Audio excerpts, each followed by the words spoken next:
Yeah guys, for today's video ay mananayam ulit kami. Kasama ko si Balulong at si Baludbod. Ay yan, nagsasagwan kami gamit ang bangka. Baludbod, sagwan dito, sagwan doon. Pupunta kami sa airport. Airport? Sa dapat airport. Tawag yung Ituro mo saan? doon. Doon mga tayo at saka yung mga pangtiyon. Yun lang para pamulutan namin mamaya pag uwi. Nako yung naman. magtatagay-tagay din kami. Ano kukunin nyo? Tayom? Ano pa? Tayom. Yung pangtiyon. Pangtiyon din? Diyan. Okay. Because you are the swimming. The sun. The swimming. Hi guys. Okay? Mga kasipsip. Kasipsip. Ano, sasabay ka na lang?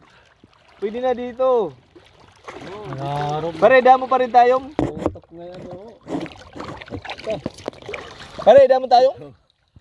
Ano daw, dinala?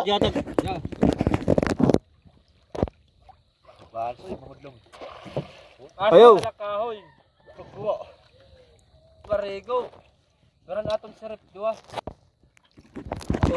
Ha? Waray na usala. Guys, anong kukunin natin ngayon? Ikaw, kung anong gusto mo. Wala pa. Sumasalong pa sila ng dagat. Abanti ka doon, abanti. Anay. Susundin namin sila kung saan sila makakuha ng tayog. Kaya sumusunod lang kami. Isaya, mga Pinoy. Ganito ba? O ganito lang yung kinukuha natin ng mga tayog. Pag nag-enjoy tayo, mga kasamang barkada, gano'n. So, asan na sila? Ha? Ituro mo, nasaan sila? Ayun oh. Ayun silang dalawa, yan. Yan sila yung matitibay yan. Kung alam. Good. Oh guys, anong gagawin mo? Bakit may sirit ka? Ha? Anong gagawin mo? Bakit may sirit ka? Lulurup. Ay, sasalom siya ng dagat. Lulurup. Lulurup tayo ng dagat. Okay. So, pag nalulurup ka, ano naman ang kukunin mo dun sa ilalim? Kahit ano. Okay na. Okay. Okay guys, ito na. Sumasalom na siya.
Ano nangyari dyan?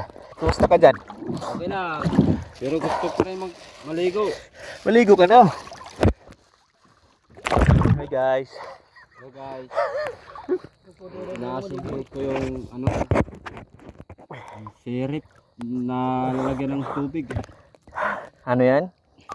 Yung sirip kasi maluwat. Pare, pangtiyon pare. Ano? Kapikog. Bikog. Kaya ano? Di kaya.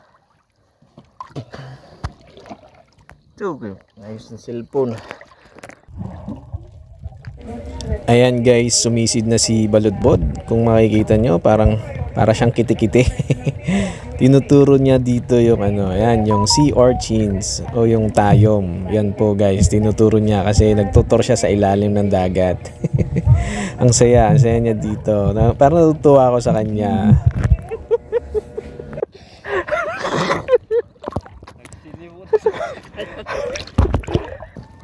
Oh, mga peto may kawil ito, pagkakapong tingag.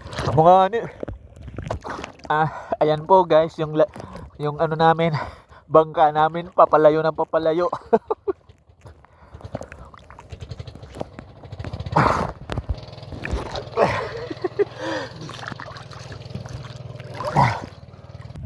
Sa part na to ay nangunguha na yung kumpare kong si Paring Pong ng sea urchin, kung makikita nyo dyan. At medyo mahina siguro dito yung sea urchin or tayom. Ayan po, mga iilan lang. Kaya medyo mahina lang talaga yung ano. Kaya hindi ganun karami yung sea urchins or tayom dito sa bandang ito dahil malapit lang kami sa barangay. Pero kung doon tayo sa isla kukuha, yun, doon mas marami. Dahil sa dito kasi sa malapit sa barangay, mas marami nang kumukuha dito. Yung mga tayom na mga taga-barangay lang din kasi ginagawa nilang ulam to yung tayom na to eh. Kaya kung makikita nyo, iilan-ilan na lang yung makikita mo dito, yung mga tayom na nandito lang sa malapit sa barangay.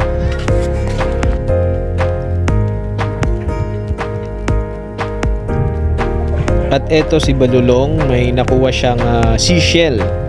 Ayan po yung seashell, ang tawag dito pangtion kung sa Mawaray. Masarap din yan pag niluluto, lalo na pag adobo. Ginagawang adobo, may sugar.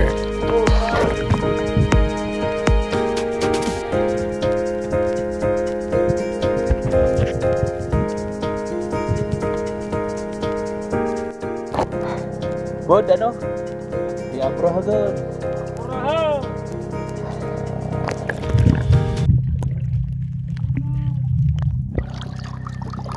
Halo? Apuraho! Langoy!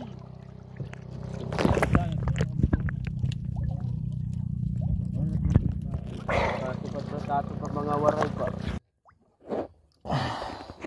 So guys, Kape. shout out kay Kapitan Jackie. Siya yung nagpapaligo sa amin. Siya nagpapasaya ng mga sariling buhay namin, bawat isa.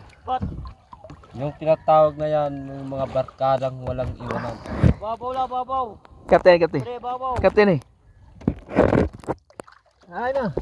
So guys, yan na yung kapitan namin. Naliligo ng dagat. Gusto niya mag-enjoy. Yung sasakyan namin o sakayan, bangka.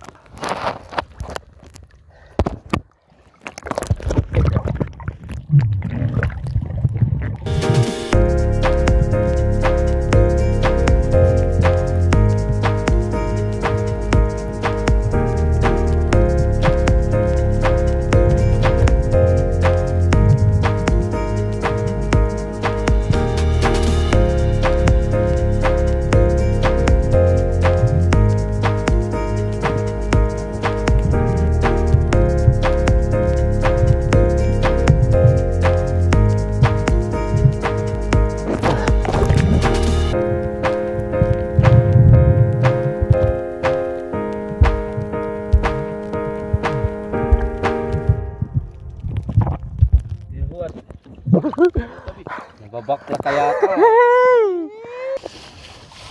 Ayan guys. Tinatanggal nila muna yung tinik para mas madaling matanggal yung laman nito. At yun na nga, natanggal na. Siyempre pagkatapos niyan mangunguha pa ulit para mas makarami. Konti pa lang kasi yung nakukuha namin. Pero siyempre, kailangan muna nating magtanggal at mag-try kung masarap ba o maalat. Siyempre galing sa dagat to. Natural maalat talaga yan. So try natin, subukan natin kung medyo mataba. Kasi pag mataba mas masarap eh. Malansa nga lang to, kailangan lang natin ng suka. Suka na may sili.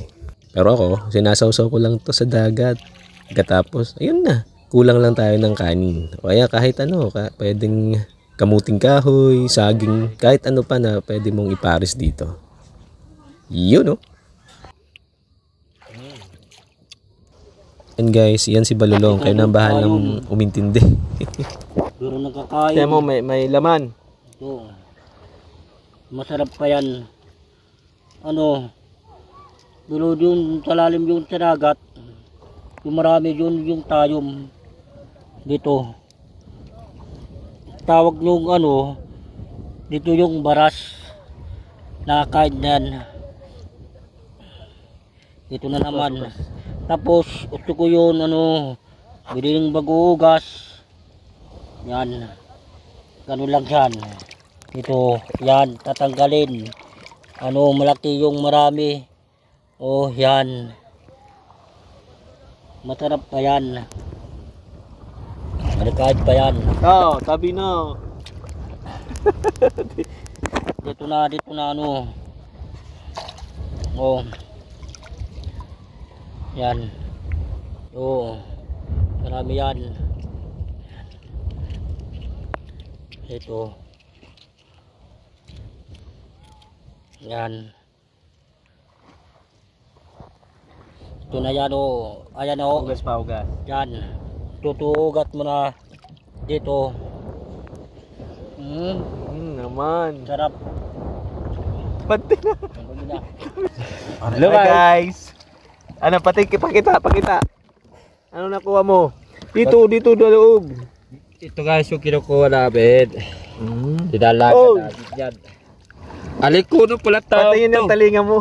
Patingin. Sa likod. Norong. Tatakpan niya. Wow. Sibot ano? Sibot. Oh, dudu. Pare, bayaan mo. Sagdi ito. Ligo.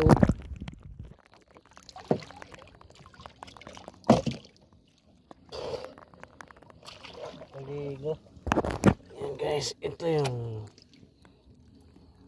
Ayan, nanguha na rin si Baludbud ng seashell. mga sea. Yan. Mga seashells. Ito yung mga seashells. Kinakain to. Kinakain to lang.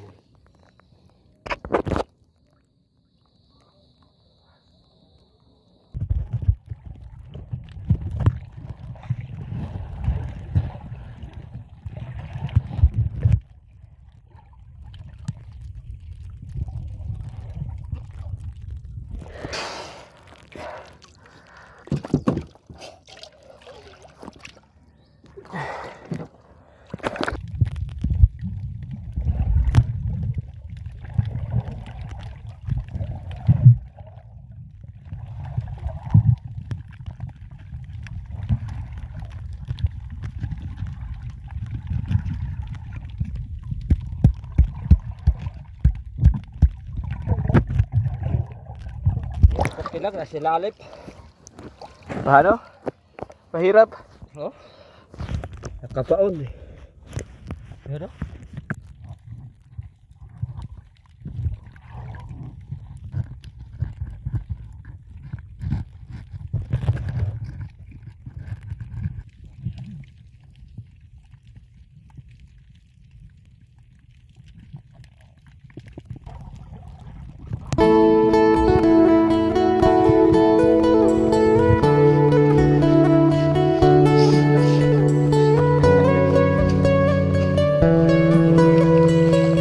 Guys, pangalawang harvest ng tayom or sea urchins. Mukhang medyo marami ngayon yung nakuha namin, ha. Okay. Parang nakikita ko na medyo malalaki pa. sipol kayo. Yan po So, yung tayom. sabihin, ang tataba naman naman nito. So, try natin. Kadila kay magpukilang dilag. Ito po yung tayom na kinukuha. Tayom sea urchins. Log. Ang sipol na tudulong kuha. Kaya gustong gusto kong kumuha ng tayom araw-araw, kahit araw-araw. O kahit sa isang linggo, 2 beses, 3 beses. Okay na ako doon, solved na yung araw ko nun. solve na yung life ko nun. Kasi talagang dito ako nawili mula pa noon hanggang ngayon. Nahilig na talaga ako sa tayong. Kasama yung mga minsan barkada, minsan mga pinsan lang. So, ganito ako nag-i-enjoy na kumain ng tayong. At syempre hindi lang sa nag-i-enjoy ako. Syempre talagang nag-adventure na kasama yung mga kaibigan. Sumisid sa dagat, nakikita yung mga corals, nakikita yung mga sea urchins, lalong-lalo na yung mga isda. Talagang masaya. Sobrang ang saya pag napupunta ako sa laot. Ito lang yung life na gusto ko. Kahit tumagal ako sa mundong ito, talaga namang masasabi kong ayos na ako, kumpleto na ako sa buhay kong ganito. Kahit ganito lang yung buhay na kinagisnan ko dito sa isla, masaya ako, nag-enjoy ako habang kasama yung ibang kaibigan, habang nag-explore at syempre magluto. Pero hindi ako marunong magluto eh. Ibang putahe lang ang kaya ko maluto. Si Paring Bong lang yung nagluluto nito. Alam niya kasi kung paano lutuin yung prito, tayong,